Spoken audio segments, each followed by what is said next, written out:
Once again, I have watched the latest Dark Side of the Ring series episode. This is, of course, by Viceland. It's their series taking a look at the dark and more controversial moments in professional wrestling. This week's episode, the mysterious death of Gorgeous Gino. This episode, of course, takes a look at Charles Wolfe, known to wrestling fans as Gino Hernandez, which actually his mother, when she appears throughout the programme, especially at the start, prefers to call him Gino rather than Charles, which is a bit slightly unusual. This episode takes a look at his very young life, career, and passing at the young age of just 28 years old. Gino Hernandez episode is kind of a continuation almost from last week's episode, which dealt with the Von Erichs, because Gino is mostly known, although he worked in several different territories, he was mostly known for his time in World Class Championship Wrestling, the Dallas-based company that was owned and operated by the Von Erichs, and Gino was a big part of. As the episode opens, we hear a little bit from Gino's mother, Patrice, and I believe it's his sisters, sitting around the table looking at old photos of Gino. Some wrestling ones, some family ones, and we hear about him. We don't really hear a huge deal about his childhood, but we hear about him breaking into the business, starting to wrestle around about the age of 17 years old, in various different, a couple of different territories, including Houston, Texas, with the promoter Paul Bosch. I had heard a little bit about Gino before. I'd heard some stories about him. It's not a guy that I really know a huge deal about, but I had heard several things, and I'll say during this video. One of the things that I had heard was, of course, the rumour that's actually addressed in an extra scene that has been put on social media and also on YouTube, was the rumour that Paul Bosch, the Houston promoter, was in fact Gino's father. The sad truth of it is, and to be honest, I don't have any reason to disbelieve it, I genuinely, from what I saw, I believe what Gino's mother Patrice actually says during that scene, which is, like I said, an extra scene on YouTube and social media, where she says no, that his father was actually a police officer, and sadly kind of a guy that also did provided one of the guys that provided security for the matches, and really sadly didn't actually know that Gino was his son until after Gino had died, when he read the obituary and realised who Gino in fact was. So that's a very sad aspect to this already. Gino, like I said, was very much known for his time in World Class Championship Wrestling. His persona in wrestling is, I would say, very much a kind of a character, a persona of its time, of the 1980s. You see Wolf of Wall Street, I think it's Wall Street is also the film, but whatever it is, with Michael Douglas, a young guy supposedly making a ton of money, living a high class lifestyle of fast cars, private jets, faster women, lots and lots of partying, just a good time, worked hard, played harder, and just was just a complete force in the local society, really, and amongst the young crowd, obviously. And Gino was obviously, like I said, very young at that time. And what I've heard what's said in the documentary, it doesn't seem that was really too much removed from who Gino really was. As we hear that he was, obviously, I mean, you hear it continually, especially recently, about older wrestlers and the schedule that they used to keep, and Gino would keep a lot to heavy schedules of wrestling in different places, going home some nights, but then instead of like going, well, some could go straight to his home, drop things off, but then go out partying. For example, we heard that Gino would go out partying, and again, fast cars, faster women, lots of drink, and quite a bit of illegal drugs as well.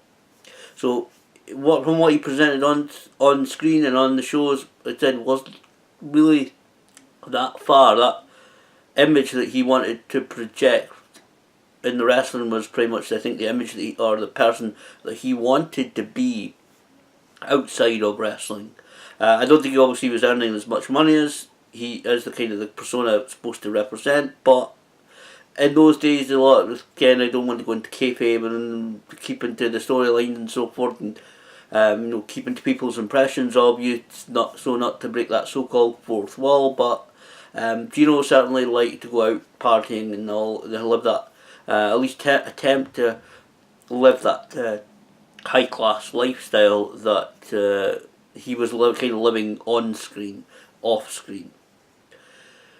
We also hear about Gino's career moving forward. We hear about the dynamic duo tag team with gentleman Chris Adams, who legitimately could be an episode on his own. Anyone who knows about Chris Adams, I genuinely believe he could be an episode. Good documentary on his own. So I don't know whether, I'm hoping that they will get series 2 or season 2 they call it in America. I would really like to have some kind of look at gentleman Chris Adams, because he could be, like I said, a subject for a good documentary. I'm not sure whether it is an actual decent one out there about him. I'll have to do maybe some research into that. But one of the most famous parts, before I get to Gino's passing, one of the most famous parts that we see is this feud with Gino and gentleman Chris Adams. A lot of people who may not know a lot about World Class Championship Wrestling, and I won't sit here and say I'm an expert on it because I haven't watched a huge amount that's available on the WWE network. One of the things that people instantly recognise is the storyline that broke up that dynamic duo tag team, which was gentleman Chris Adams being blinded by Gino, I think it was, and gentleman Chris Adams genuinely keeping the mask on, the cotton things over his eyes, especially if even if he was home and there was a visitor who wasn't part of the wrestling business, then he would act like, I can't see him, my eyes are really, really injured. A lot of fans will recognise that from about 10 years on, that was pretty much at the start of 1986. Lots of fans will recognise that about 10, 11 years later when the Sandman in ECW did, and I know he pretty much borrowed or took the kind of storyline from gentleman Chris Adams and Gino Hernandez, and he would do the same. If anybody was around that he didn't know that he could trust, he would keep up the pretense of, I'm injured, I can't see, I'm completely blind, I need help getting up and doing this and doing whatever, even basic tasks. So lots of fans will recognise that storyline. Sadly, of course, the storyline never really got time to really reach a conclusion. This was on February the 4th, 1986. Gino Hernandez's body was found in his home. Just about half of this documentary takes a look at events around and pretty much a lot after Gino's passing, and there's a lot of speculations and different theories about exactly what could have happened to Gino. His body was found, it's been described as badly decomposed. It seems a little bit unusual. It's been kind of really referred to as badly decomposed because according to all the reports that I've seen, he was only lying there for maybe about 3 or 4 days. It's weird because on Wikipedia it says that he was found on February the 4th, which I think is right, February the 4th or 5th, and it also says that he died on the 2nd of February. So for him to be quite badly decomposed is slightly, I'm not a medical expert, it's slightly unusual. But then again, that may have been the environment, it may have been because I think he lived in Dallas. May have been the heat in that time period. There might be, maybe the heat, even whether it's not outside, the weather heat, maybe the temperature, maybe it's like the heating in the house or whatever, maybe helped the process along. The different temperatures act different, and a lot of people watch like things like CSI or whatever, or one of these kind of procedure shows will obviously kind of know that. There's several different theories examined or kind of spoke throughout the rest of the documentary about what could have obviously contributed or led to Gino's passing. Various theories are put forward, whether he was murdered, whether he committed suicide, whether he perhaps even simply overdosed accidentally. Looking at a couple of these theories, just two of them very kind of quickly. One of the theories is, of course, and this is what Gino's mother Patrice says. She says that she doesn't believe, she knows that her son was murdered. Now, one of the alongside theories that runs a parallel to this is that Gino may have been involved in, let's just say, some shady figures with potentially may or may not have been involved in some type of organised criminal activity or gangs.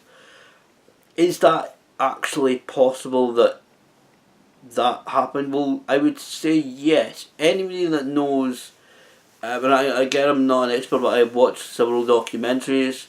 Anybody that has watched some of the documentaries that are available on various platforms about drugs, illegal drugs, cocaine, marijuana, and various other different types.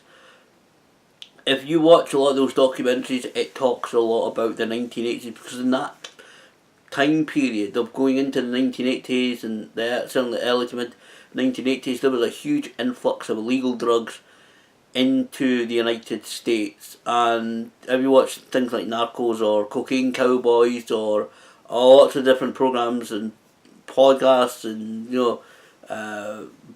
programs that are available, obviously that takes a lot of organising, and there was certainly a kind of a ramp up from what I've viewed and what I've looked at on these documentaries.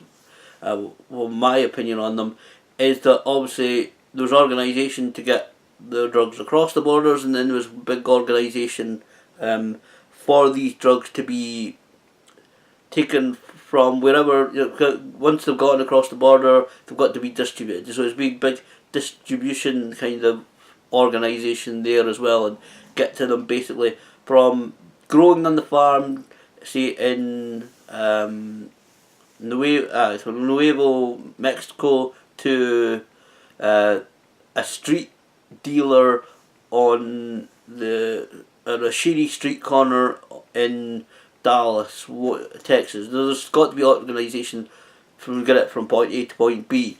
And there's the old saying of, if you kind of want to look for a celebrity, then look for drug dealers, and if you want to look for drug dealers, look for celebrities, because obviously it's a well-known fact that some drug dealers will try and trap various celebrities to kind of, we're out partying, how about a bit of, to just make the experience a little bit better. Try this, I'll give you this for free. Those kind of, trying to entrap them to becoming addicted and involved in drugs. I know I'm kind of getting off the subject of the documentary, but it's all kind of related. And who were the big celebrities at that time? It was territorial professional wrestlers. Huge business. I mean, you're talking 1986 here, so you're talking about the time of WrestleMania 2 almost. WWE was a huge business there. That's when they were gaining momentum, and still, and they'll say World Class Championship Wrestling, still a big organisation. So it is very possible that Gino got involved in some shady characters who potentially he may have offended some way, or maybe owed money like that, like a gentleman called John Royal, who I'll talk about in a moment, says. It's quite possible, and it's also possible that Gino overdosed. It's possible that he wasn't murdered. It may have been an actual dead toll overdose. Um, Gino, as I said, was a well-known drug user, so that's how he may have got involved with some of the shady characters. But Gino, one of the most famous stories that everybody knows about Gino Hernandez was that he had a big sugar bowl on his table at home that was constantly filled with allegedly cocaine, and that he would take periodically, every few minutes or so, would take some more of it.